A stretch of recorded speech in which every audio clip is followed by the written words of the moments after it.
Good morning everyone. It is freezing this morning, hence the very, very stupid looking hat. Now I have come to a location called Cashtal Niard. Now don't quote me on that pronunciation, but I think that's how you pronounce it. And basically it's this beautiful little collection here of ancient standing stones. I've got no idea how old they are, but they look pretty damn old.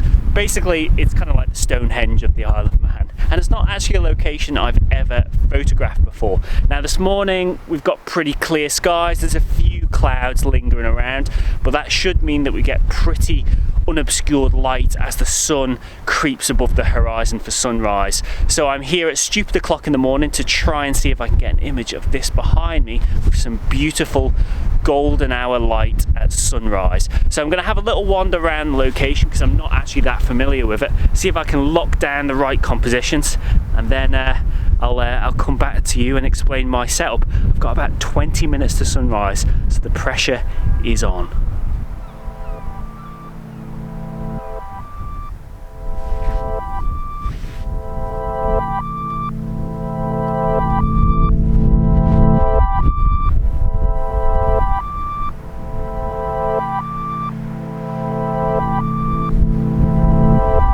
I found my composition after a little bit of a wander around. You can see behind me, I don't know if you can, there's a band of cloud just sitting on the horizon line there. That means we're not really going to get our sunrise exactly on time. It's likely to be 10 to 15 minutes later, I think. That gives me a little bit more time, which is good.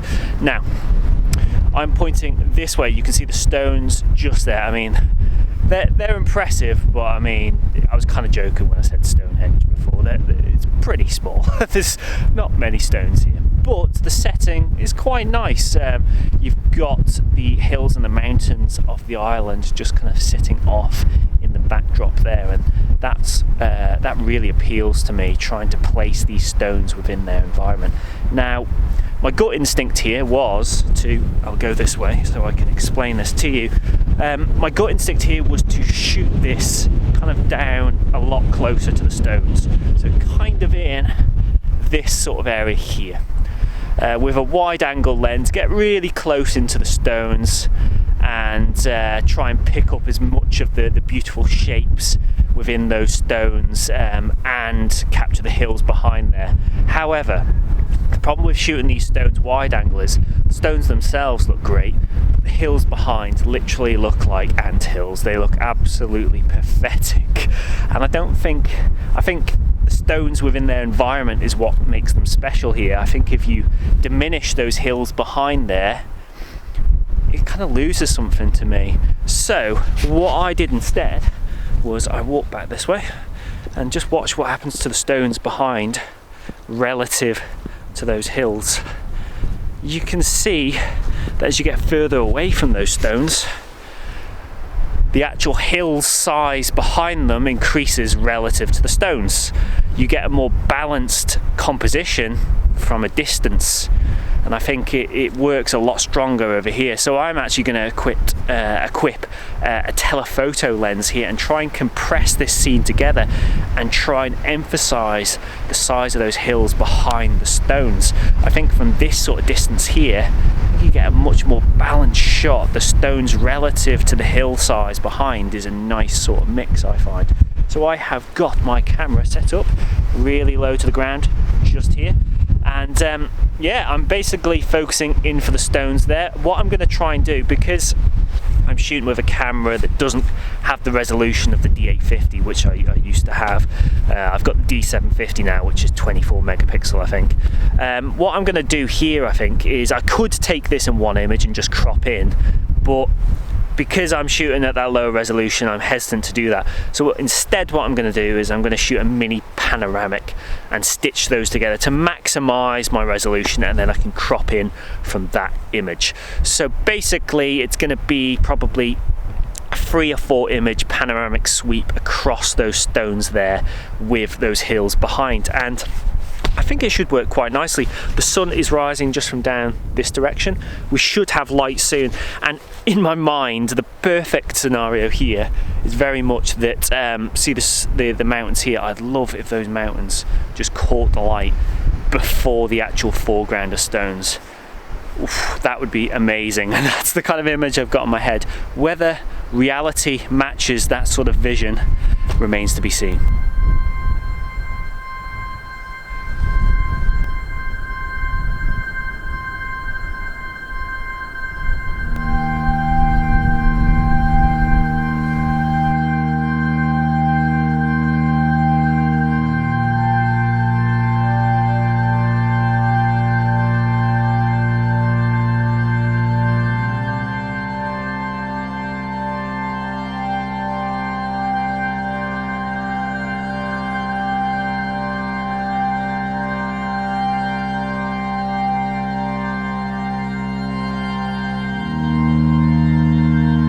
The light finally arrived and it didn't disappoint. It was spectacular.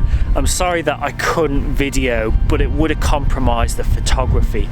The light was so fast changing and dynamic that I really had to pay all of my attention into getting those images. But wow, it was just amazing. It really, really was. If you remember early in the video, I pointed to that little band of cloud that was down on the horizon line. That played a pivotal role in this, because as the sun actually rose through that band of cloud, it created a kind of a variable distribution of light in the scene behind me. Different parts of the scene would light up at different times relative to each other. So it meant from a second to second basis, it was changing so fast. The cloud movement was quite quick because the wind is quite strong today, so it meant that the light was just changing so quickly. So I took an awful lot of panoramics here because I really don't know which is going to work the best. And I have to say, as the light changed in the scene, the earlier ones where the light was just first starting to highlight the mountains behind here, they looked beautiful. But then as the light sort of creeped into these mid-ground foothills, again that looked really beautiful. And even by the time the light reached the actual foreground stones, it looked amazing.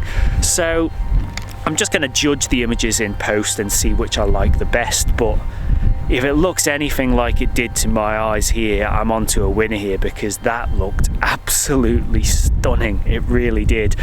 One thing that I forgot to mention earlier in the video is behind these stones here, there's a lot of sort of man-made objects. So you've got things like fence posts, electricity pylons, gates.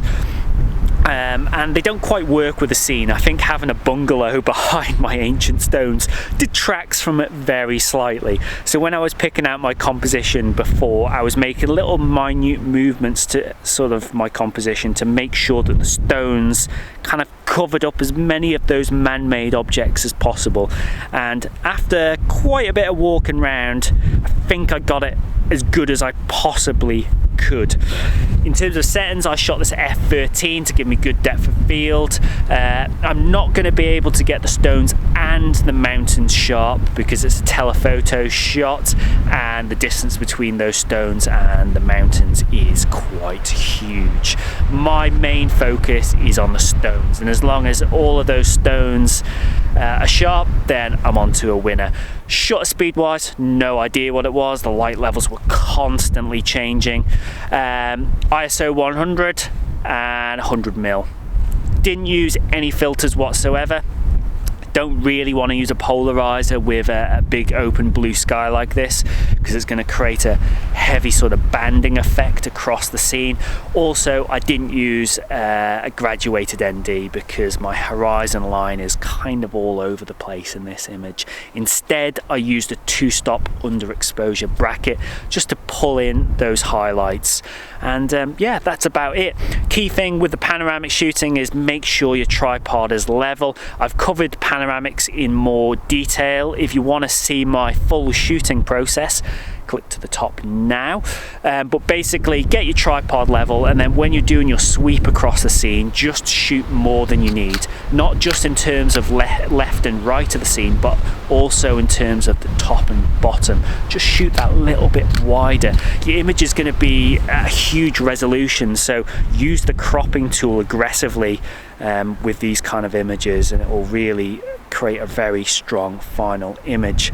In this kind of sweep, there was about 4 to 5 images in each sweep across the scene, and I was overlapping by about a third.